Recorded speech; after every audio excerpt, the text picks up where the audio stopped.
sozinho. É um movimento arriscado de sua parte. Ele não tinha nenhum tipo de fogo de cobertura. Se ele fosse visto, ninguém poderia ajudá-lo. Ele se esgueira na direção de um ninho de metralhadora alemão e inicia seu ataque.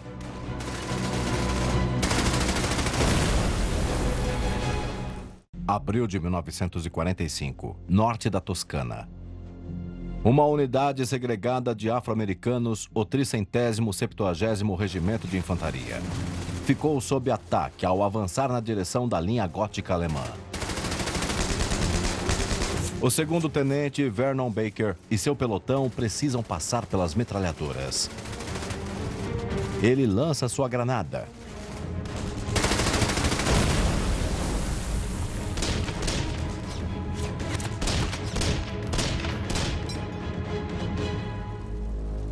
Ele mata 3 alemães e silencia o posto.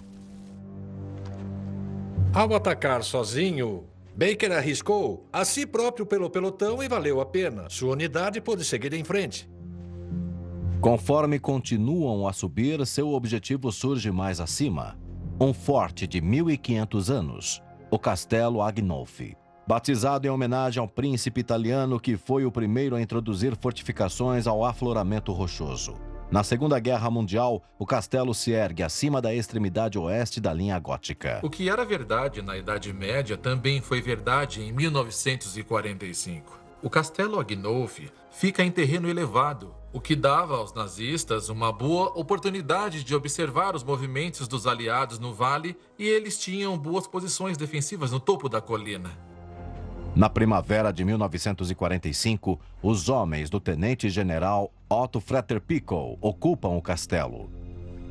Otto Freder-Pico é considerado inicialmente um general muito promissor. Ele estava no comando de uma divisão de infantaria na frente oriental, mas então sofreu de um tipo de colapso psicológico. Ele foi enviado à França como comandante de uma divisão de treinamento, e essa divisão é posteriormente enviada para a Itália e aprimorada para uma divisão de infantaria novamente. A posição deles vigia uma rodovia, a rota principal para a cidade de Massa. Freder-Pico pode usar esta posição para despejar artilharia sobre qualquer avanço inimigo.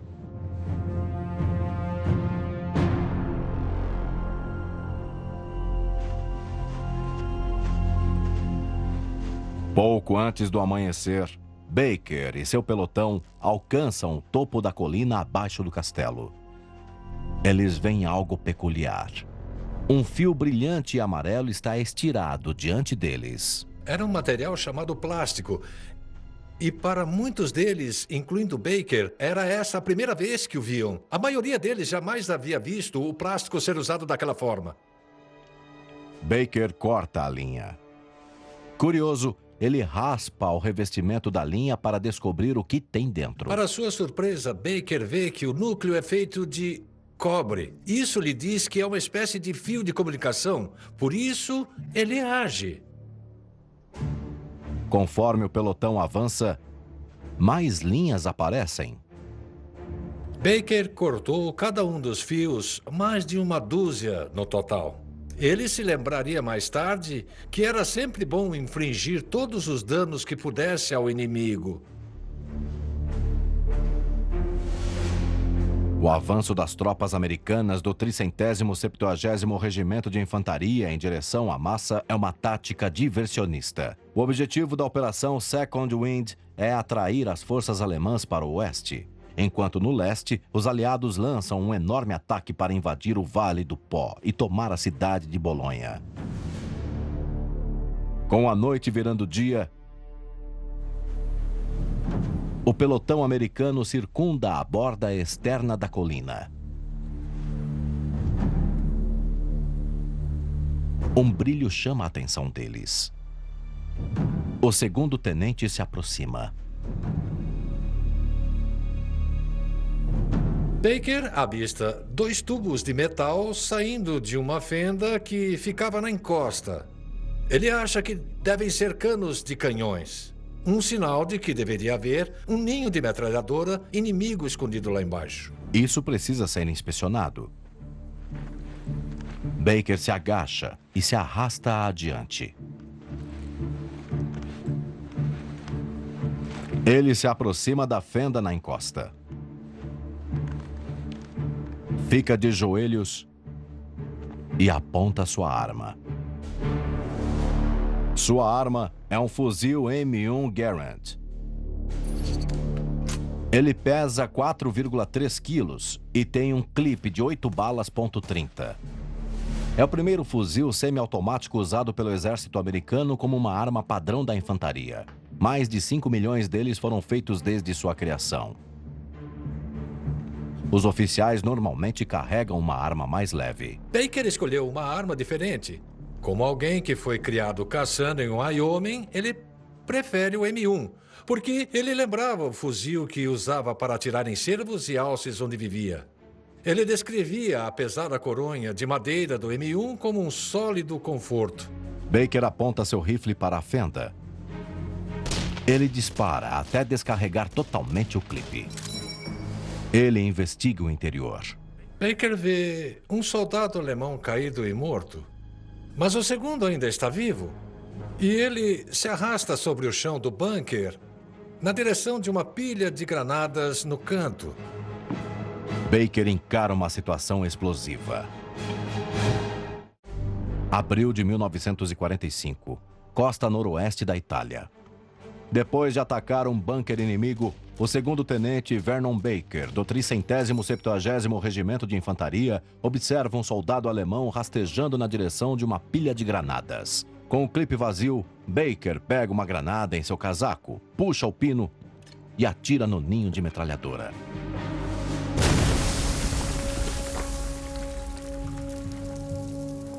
Enquanto a fumaça se dissipa, Baker entra sorrateiramente. Ele examina o bunker. O soldado agora está morto.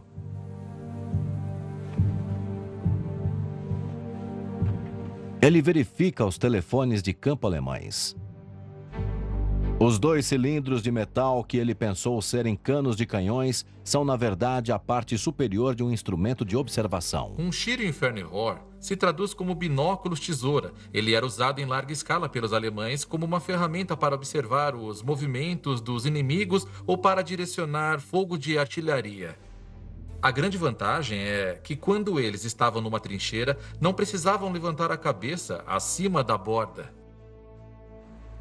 Baker mais tarde se lembraria de olhar pelas lentes oculares. Ele conseguia ver todas as tropas americanas lá embaixo no vale. E ele percebeu como seria fácil para os alemães convocarem um fogo indireto para alvejá-los. Como um posto de observação, aquela era uma posição crítica. A arma mais potente que o inimigo tinha era possivelmente o seu observador de artilharia. Esse era o cara que controlava o poder de fogo mais pesado, causando grandes baixas. Quando Baker encontra o operador de artilharia, esse é um alvo mais valioso do que um simples ninho de metralhadora. Continuando a investigação, Baker percebe outra coisa. A mesma linha amarela que ele havia cortado pela manhã sai dos telefones de campo e do bunker. É inteiramente possível que essas forças alemãs tenham avistado um pelotão de Baker avançando. Mas eles não conseguiriam lançar um ataque porque as linhas telefônicas cortadas impediram que eles pudessem se comunicar. Se não tivesse cortado aqueles fios, eles poderiam estar em sério perigo ao avançar. Baker pega outra granada, puxa o pino e a coloca entre os binóculos. Então ele sai rapidamente do bunker. Bom, para sua sorte, Baker não ficou por ali para assistir. Mas quando ouviu uma explosão abafada, ele soube que a granada fez o trabalho. O posto de observação foi destruído. Em menos de 2 horas, Baker e seu pelotão avançaram cerca de quilômetros em território inimigo. Nesse caso, eles estavam tomando áreas muito importantes, especialmente áreas elevadas que os alemães poderiam usar para causar danos à ofensiva americana. E o fato de eles as tomarem em cerca de 2 horas ou menos, eu acho isso muito impressionante. A taxa de avanço deles contradiz a expectativa da maioria dos oficiais superiores americanos. O coronel Raymond Sherman comanda o regimento segregado de Baker. O exército americano é segregacionista na Segunda Guerra Mundial devido aos costumes de segregação racial de Jim Crow, que predominava em grande parte da sociedade americana. A vergonhosa ironia nisso tudo é: os Estados Unidos mobilizaram tropas com todos os recursos e lutaram no mundo inteiro para destruir um dos regimes mais racistas e mortais na história da humanidade. E fez isso com forças armadas segregadas com base na raça. Sherman viveu e trabalhou no estado da Virgínia nos anos 1930. Na Segunda Guerra Mundial, também é prática geral das Forças Armadas Americanas colocar brancos sulistas no comando superior de homens negros. Você percebe uma expectativa distorcida de que oficiais brancos sulistas fossem especialmente capacitados para liderar soldados negros, porque eles já sabiam como mantê-los em seu lugar, afinal, eles já haviam feito isso onde moravam. Então vemos esse tipo de repetição tóxica. Sherman acredita que os soldados negros não são confiáveis e tendem à covardia. Eles não são confiáveis. Sim, senhor. Sua visão não é incomum entre os oficiais superiores brancos na sua época e tem um impacto profundo nas experiências de mais de 1 milhão de afro-americanos que servem seu país na Segunda Guerra Mundial. O coronel Sherman e oficiais como ele provavelmente atribuíram qualquer falha dos soldados afro-americanos à sua intrínseca deficiência, fraqueza ou inferioridade como raça. Além disso, algo que chama a atenção é que oficiais como o coronel Sherman não apontam o dedo para si mesmos. Enquanto alguns dos melhores líderes em outras unidades poderiam pensar: eu não treinei esses caras direito ou eu não tomei boas decisões. Nesse caso, é uma desculpa fácil dizer: fazer o quê? Esses caras não têm capacidade nenhuma. Nas profundezas da linha gótica alemã, o capitão John Runyon, comandante branco da Companhia C, se encontra com Baker para discutir a aproximação final de seus objetivos, o Castelo Agnolf. Eles estão agora a 230 metros ao sul da fortaleza sob ocupação alemã. Esse é um castelo que controla praticamente o setor inteiro porque está numa posição estratégica elevada. Além disso, eles tiveram a oportunidade de fortificá-lo, o que o tornou ainda mais forte. Se os americanos conseguirem tomar Agnolf, eles poderão abrir caminho para a cidade de Massa, a norte da costa. Mas a discussão de Runyon e Baker é interrompida repentinamente. Um soldado alemão sai de um arbusto próximo com uma granada na mão. Runyon se assusta e corre. Baker tenta disparar um tiro, mas não consegue, porque Runyon passa na frente dele. Baker pensou que era seu último dia de vida. Incrivelmente, foi um fracasso. A granada não explodiu. Baker levanta seu fuzil novamente e mira. O alemão em fuga cai no chão. Baker olha à sua volta. Runyon havia desaparecido. Baker ficou absolutamente furioso. Ele viu o comportamento de Runyon como amador, assim como histérico. O comandante branco, que lhe deu um sermão sobre desempenho em combate, se retirou de uma luta.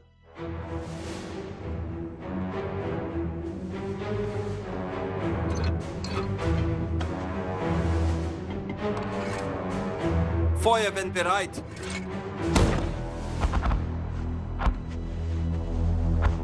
Enquanto o pelotão se reagrupa, um dos soldados gesticula para uma revoada de pássaros voando acima. Mas seu comandante de pelotão sabe que é outra coisa. Baker recebeu treinamento com morteiros. Para ele, as manchas pretas vindas em sua direção são inconfundíveis. Ele grita para que seus homens se protejam. Se protejam! A chegada do pelotão foi detectada. Uma unidade alemã de morteiros lança uma barragem de uma colina próxima em resposta. Momentos depois, uma série de explosões ocorre em volta dos soldados americanos. Os morteiros liberam um tornado de estilhaços de metal. Pedaços de metal perfuram a pele. Os alemães abriram fogo com suas armas também.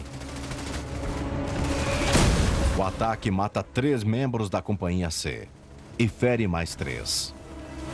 Baker e seus homens estão expostos e vulneráveis. Eles precisam do apoio da artilharia aliada posicionada no vale abaixo.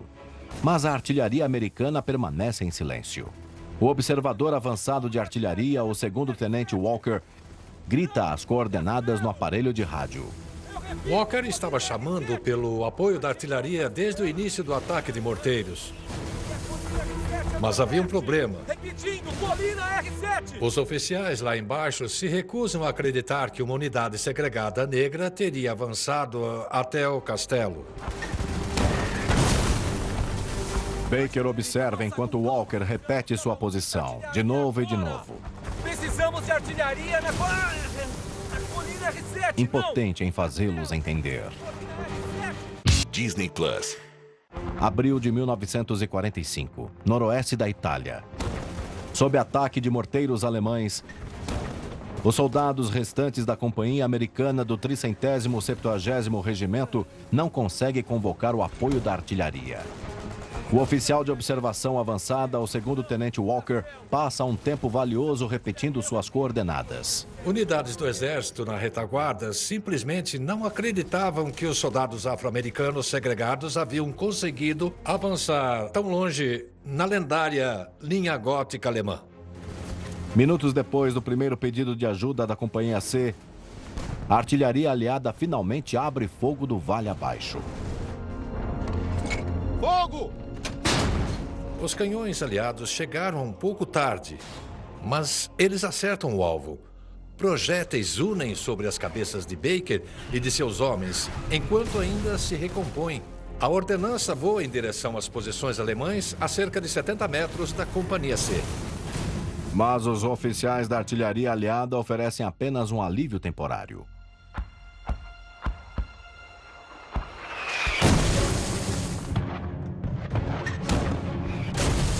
Não demora muito para que os morteiros inimigos voltem a cair sobre a Companhia C. Baker continua gritando para que seu pelotão se mova. Continue andando! Os alemães redirecionaram o fogo dos morteiros para a nova posição americana.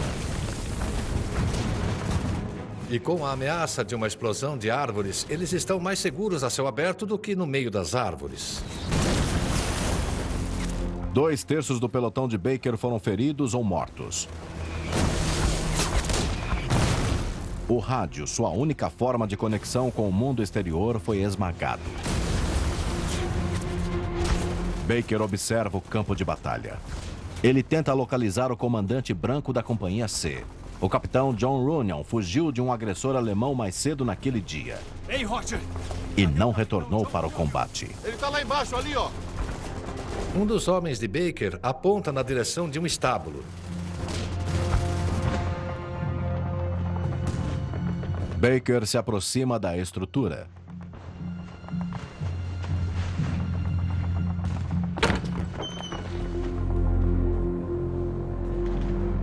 Ele encontra Runyon lá dentro.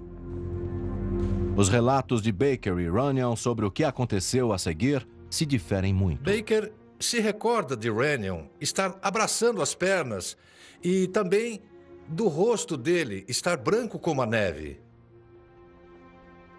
Ele promete a Baker que vai buscar reforços. O relato de Runyon afirma que ele decidiu ordenar uma retirada e que Baker se ofereceu para ficar para trás e cobrir sua partida.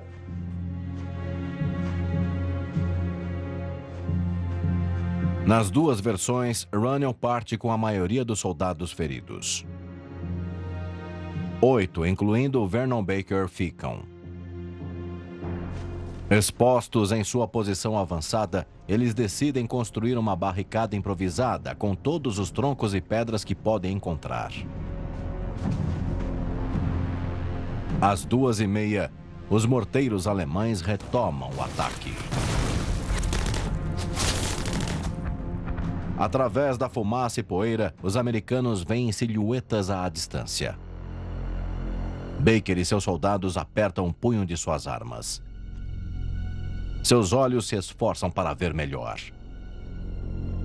Uma bandeira emerge da fumaça. Ela mostra um símbolo inconfundível: a Cruz Vermelha. A Cruz Vermelha, no campo de batalha, representa respeito, geralmente por ambos os lados. Os próprios médicos não devem representar nenhuma ameaça militar, e que eles estão ali para trazer alívio e para salvar vidas. Outros alemães aparecem atrás do porta-bandeira. Eles carregam uma maca e também exibem cruzes vermelhas.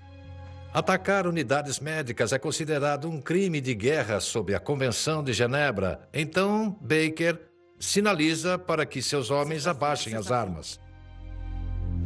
Mas conforme os alemães avançam em direção às posições americanas, a inquietação aumenta. Enquanto alguns dos homens queriam disparar contra os soldados inimigos, Vernon Baker sabia intuitivamente que, se fizesse isso, eles poderiam colocar seus próprios médicos em risco por retaliação em outro momento. A 45 metros da posição da Companhia C, os alemães param. Eles descem a maca e puxam os cobertores. Não existem feridos. As macas estão repletas de metralhadoras. Baker e seus homens são vítimas de um golpe. 5 de abril de 1945, com vista para a costa norte da Toscana. Os soldados sobreviventes do 370º Regimento, que permanecem entrincheirados na linha gótica alemã, observam com apreensão à medida que soldados alemães avançam sob a proteção da Cruz Vermelha. Quando os alemães puxam os cobertores, eles revelam metralhadoras e se movem rapidamente para montá-las. Usar o emblema da Cruz Vermelha para se passar por uma unidade médica é uma violação estrondosa da Convenção de Genebra. É um crime de guerra. As bases da ideologia racista dos nazistas podem ter sido a causa deste golpe. Nós, de fato, não sabemos o que os soldados alemães naquele local pensavam sobre os soldados afro-americanos. Mas também podemos presumir que alguns deles eram nazistas fervorosos e acreditavam que a vida de um soldado afro-americano não valia tanto quanto a vida de um soldado americano branco. Agora, a verdadeira intenção do inimigo é revelada. A relutância de Baker e sua hesitação evaporam. Ele grita: acertem os malditos! Fogo! Acertem os malditos! Balas americanas matam vários dos golpistas antes que eles possam atirar uma única bala. Os restantes fogem. Apesar do elemento surpresa, o tempo e a destreza necessária para montar metralhadoras agiu contra os alemães. O plano deles falha.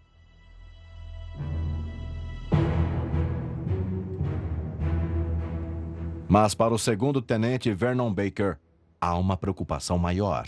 O comandante da Companhia C, capitão John Runyon, deixou o campo de batalha 3 horas antes. Conforme Baker se lembra, seu comandante branco partiu com a promessa de trazer reforços. Com uma barreira temporária como sua única proteção, Baker olha para trás repetidamente. Ele procura as tropas adicionais que espera que o capitão Runyon envie. Mas elas não chegam. De repente, Baker percebe, consternado, que seu comandante talvez ainda não acredite que sua unidade segregada fora tão longe território inimigo adentro. E conseguindo manter sua posição. Mais cedo naquele dia, o apoio da artilharia aliada provou-se difícil de se obter. Agora, os reforços parecem impossíveis. Ele verifica o que sobrou do seu pelotão.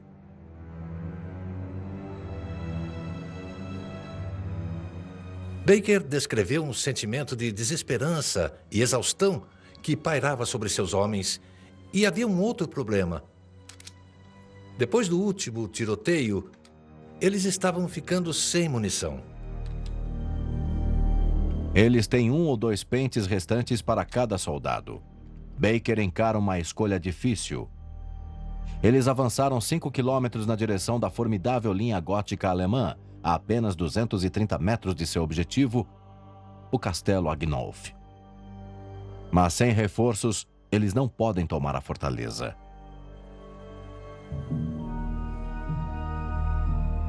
E também não podem ficar.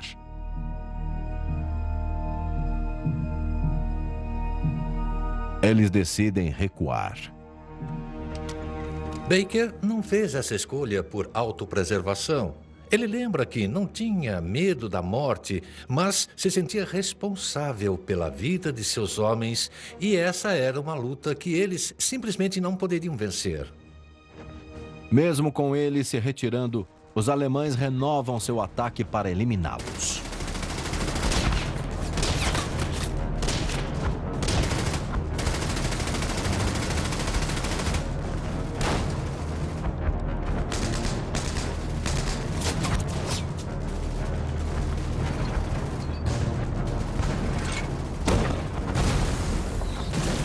Enquanto os remanescentes da Companhia C se dirigem para a segurança de sua linha, eles devem descer 5 quilômetros de território inimigo.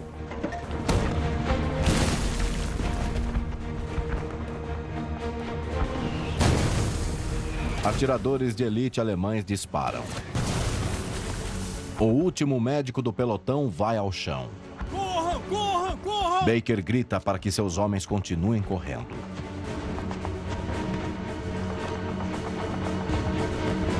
Para a Companhia C, parece não haver escapatória. Abril de 1945, norte da Itália.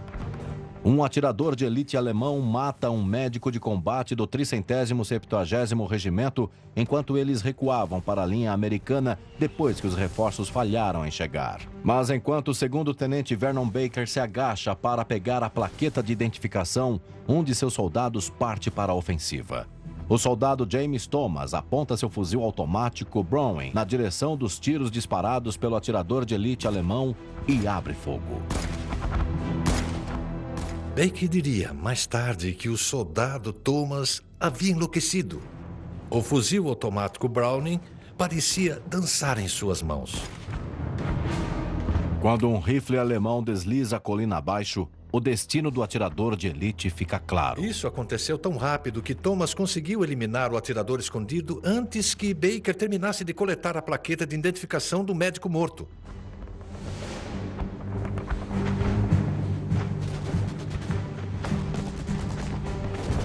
Pouco tempo depois, o pelotão de Baker avança em direção à encosta da colina que eles haviam subido naquela manhã. Enquanto os defensores alemães continuam sua perseguição. Mais cedo naquele dia, eles haviam percorrido aquelas curvas sinuosas, eles tinham subido nas rochas, mas agora estavam correndo por suas vidas. Estavam descendo com tudo para salvar suas vidas o mais depressa possível. Quando eles alcançam o final da encosta, estão a uma corrida curta da linha americana.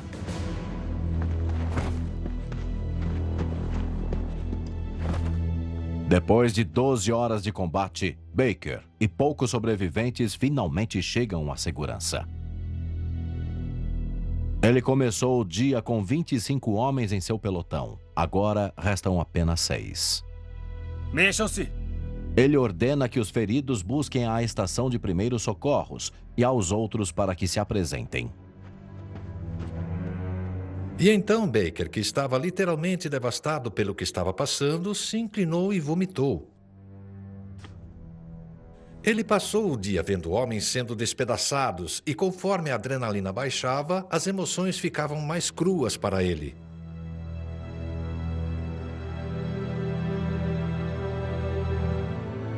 De volta à base, Baker tem um último dever. Ele tem que devolver as plaquetas de identificação que coletou ao longo do dia para o quartel-general do seu regimento. Ali, ele encontra o comandante do 370º, o coronel Raymond Sherman. Sherman não perguntou sobre o castelo que poderia ter sido capturado e as pesadas perdas que o pelotão de Baker sofreu no processo. Onde está seu capacete, tenente? Na verdade, parece que Sherman quer falar sobre o capacete de Baker ou a falta dele. Baker tinha o costume de deixar seu capacete para trás porque sentia que aquilo atrapalhava sua audição e sua visão quanto ao que acontecia em campo. Os superiores do exército, comandantes como Sherman, não viam as coisas assim. Eles não viam isso como um atributo positivo. Qual o problema com você, hein? Sherman repreende Baker, o chamando de uma desgraça ao universo, a Deus e ao país. E ao nosso país. Uma vergonha. Vai arrumar o capacete agora. Tá logo ali. Um dos oficiais de Sherman dá um capacete para Baker. Ele o coloca na cabeça Dispensado. e está mais do que feliz em ser dispensado.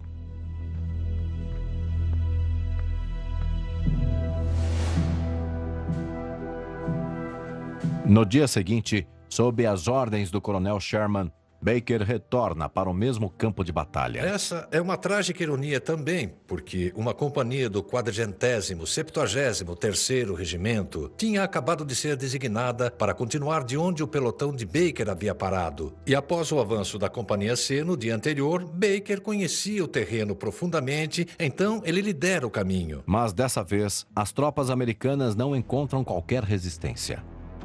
Após várias baixas causadas pela Companhia C, os alemães se retiram da área. Baker e seus homens já tinham aberto o caminho no dia anterior e toda a Companhia Branca toma o castelo sem disparar um único tiro. Então, Baker e seus homens sofreram o choque real do combate, mas eles não puderam receber nenhum crédito por isso.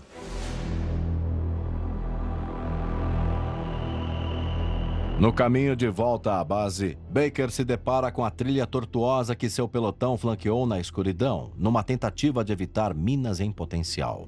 Ele fez uma descoberta dolorosa. Ele encontra os corpos de vários de seus homens que haviam desaparecido no dia anterior. Baker acreditava inicialmente que seu pelotão não tinha sofrido baixas tão prematuras em seu avanço. Mas naquele momento, ele percebeu que os sons que ele pensou ser da artilharia aliada, atirando atrás de suas posições, eram, na verdade, minas terrestres explodindo e matando aqueles homens. Ver seus homens caídos e sem vida reforçou a futilidade de todas aquelas perdas.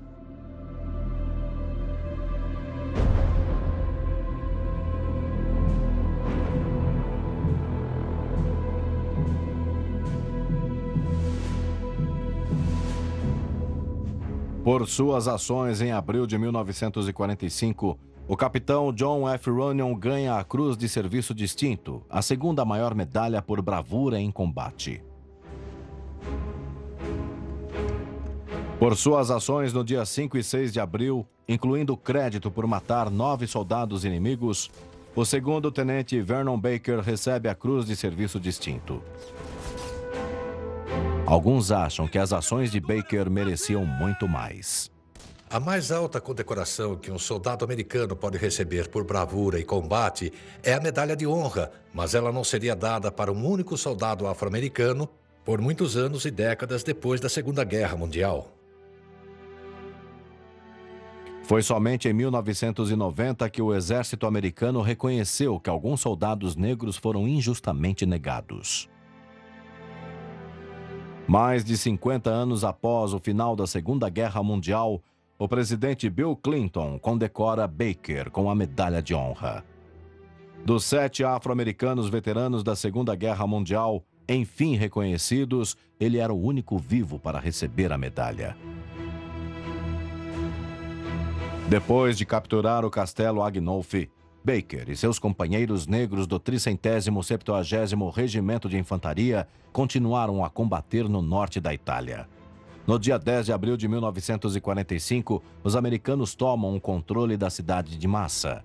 A leste, a companhia principal finalmente avança e as forças aliadas liberam a cidade de Bolonha 11 dias depois.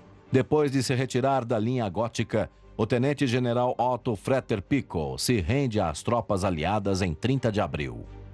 Os alemães e os aliados negociam um armistício à parte para a Itália. Ele começou a valer em 2 de maio de 1945. Este é o começo do fim do Terceiro Reich. Menos de uma semana depois, a guerra na Europa chega ao fim, depois que a rendição incondicional da Alemanha é assinada e aceita. Mas vai demorar mais 3 anos para que o presidente Harry Truman assine a ordem executiva que encerra a segregação racial nas Forças Armadas Americanas.